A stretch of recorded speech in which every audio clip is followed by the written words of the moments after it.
Hello and welcome back again to the workshop. This has just been delivered. It's the Ryobi 18V Project Vac. We're going to unbox it, have a look inside. I'm going to try it out and let you guys know about the features and what I think, if it's worth picking up one of these 18V Project Vacs.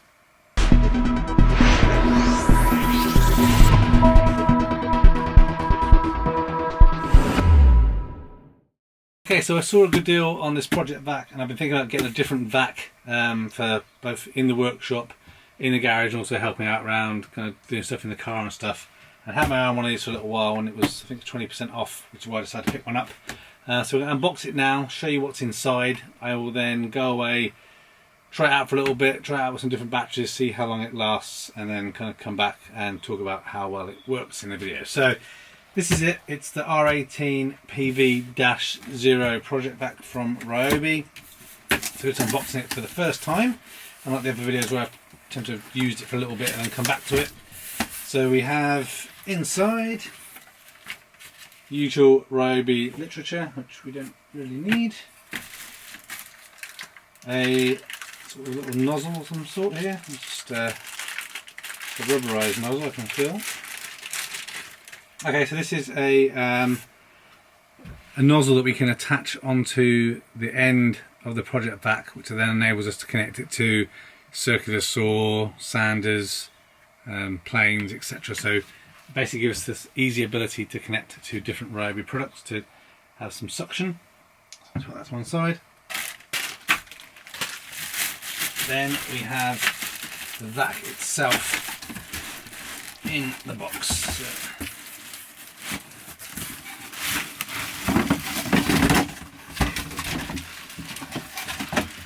there is another manual in the bottom of the box there. So this is it in the plastic wrapping, so it's just find its way out, and then I can talk to you about the different components that we have. So, okay, so just pop the little tag off it so we can look at things a little bit easier. So, from the front, you basically have the latching mechanism, which gives us access to the debris storage. So it's 11 litres of capacity. At the front there is obviously the connector for the battery. So anything up to a 5 amp hour battery does leave you flush on the top, but a 6 amp hour battery, for example, will be slightly raised. I don't have anything bigger than a 5 amp, but I'll just show you when you plug that in. It sits flush with the top, so if you did want to have something resting on the top, you can, that won't be a problem. Here we have the on-off switch, so just single toggle. Obviously the handle, it's relatively lightweight, actually it's not too bad. Then at the top here we have the vacuum side of the unit, so this kind of just connects and twizzles around, which we'll show you when we kind of detach the suction port inside here. So this just moves out the way. As you can see here, we can then move that to then vac things, and as mentioned already, this connector which we can put on the end of our tools, we'll do a demonstration of that in a little bit. We can obviously then plug that in the end as well. This connector has like a little locking mechanism, so we can just turn and pull out access to that, and that enables us then actually to connect it to a different part of the vac to have a blow functionality. So we'll look at that in a moment as well. So just connect that back on and move back out of the way. Go look around it towards the back, the other side of the latching mechanism to keep the debris store nicely locked away. Then we have just a vac nozzle which clips in there nicely. Around this other side here, another nozzle attachment to obviously be able to enable better sweeping up. And then this is the blower port. So what we can do is we can slide this component in, then attach that disconnected end onto here, and we have blower functionality. I don't know how well that's going to work because there is a gap, it's not an airtight seal to have that working, but nice to have feature. But yeah, that's pretty much it from the outside, so let's take the lid off and see what it looks like on the inside. Okay, so if we lift the lid up, what we can see inside here is a wet dry filter. So even though this is classed as a dust extractor, it should be good for extracting water as well. And this is a washable filter, so you can clean it up to reuse it again.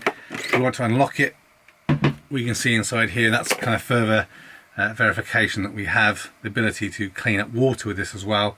And this ball will basically rise up and stop any water getting into the motor when it reaches kind of a larger kind of fill point.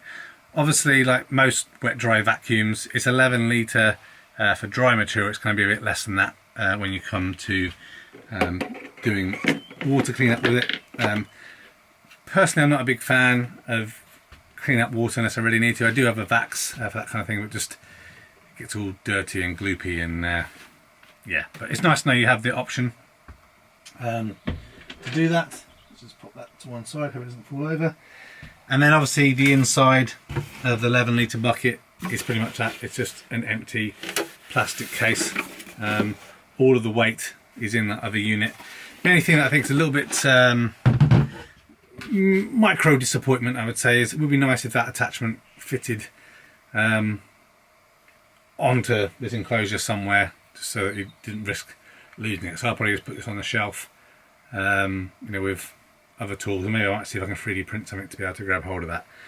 In terms of performance and suction power, so it has 1400 litres a minute, I think, extraction rate, and it should have a relatively good suck on it. So what we'll do, just before I go away, we'll just do a sound test to see just how loud this thing is when we're using it.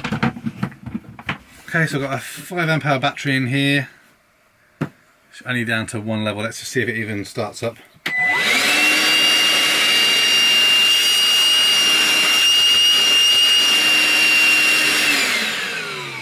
Yeah, so it's not super quiet, but it's not super loud either. So what I'll do now is I'll pause the video now for you.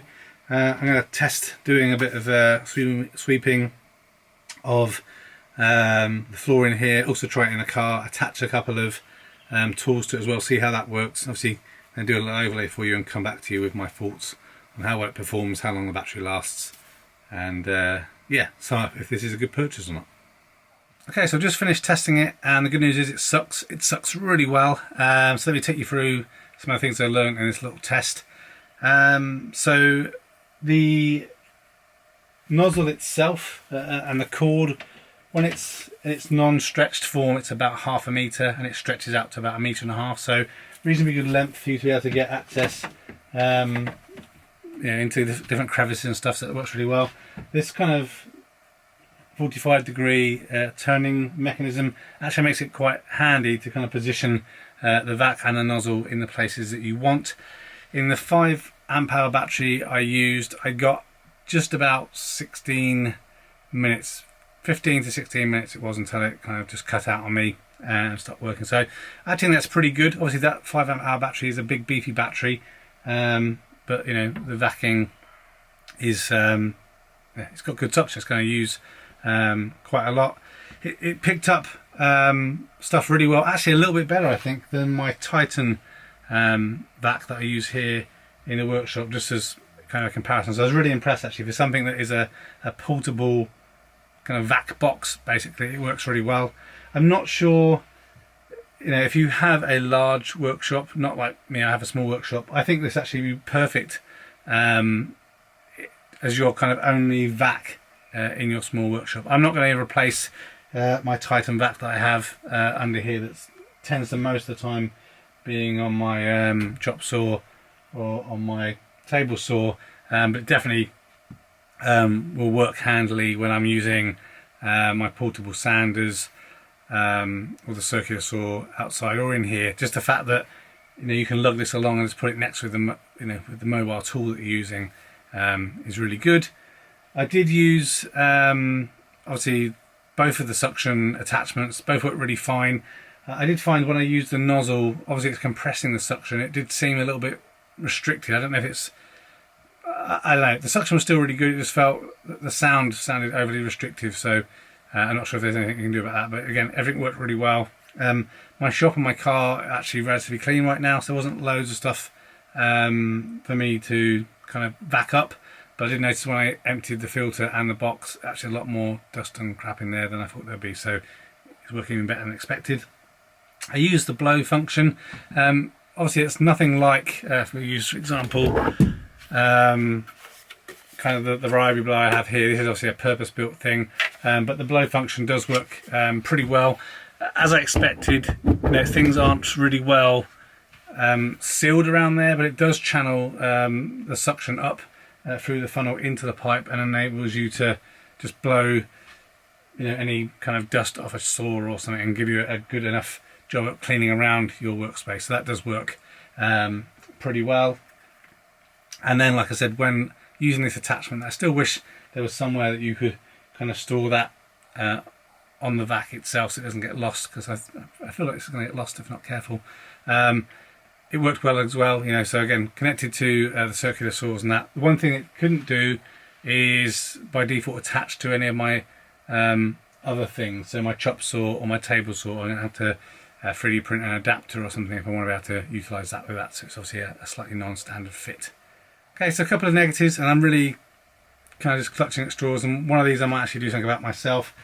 So one thing I thought would be quite handy is when using it in the car, to be able to put it on the seat and stuff, and obviously you can do that, but it would be nice to add some perhaps rubber feet to stop it kind of moving around as much, whereas on the bottom, standard, it's just some slightly plastic raised feet, and it's quite a rough type of plastic, so I'd either put something down or maybe I'll get some rubber feet that I can put on the end of it. The other thing, again, just picking at things, the on-off switch goes on and off quite easily, and a couple of times when I was using it I would run my hand past and my arm would catch it and it would turn it off, so that's something to keep in mind. You might think the battery's run out, but just check you haven't knocked it with your arm or with the hose to turn things off. But apart from that, I'm actually really impressed with it. I think, in terms of the value for money, again, it's not cheap, around £100 or so, depending on what deals you can find. But if you compare that to some of the other shop vacs and the fact that it's portable, and it's wet and dry vac capability, I think it's pretty good. The only challenge I have now is to think about where I'm going to store this with all my other Ryobi stuff. But yeah, I'm happy with it. Let me know in the comments below. Perhaps you've got one, you've had a different experience with it, perhaps you decided to get a different brand over this Ryobi Project Vac. But please let me know, and hopefully this video was somewhat informative. Thanks for watching this video. A thumbs up would be really appreciated. If you're interested in other geek type videos, please consider subscribing to Spectrum Geeks. Why not also follow us on Facebook, Instagram and Twitter. And before you leave, why don't you check out one of these other videos that may be of interest. Thanks again for watching.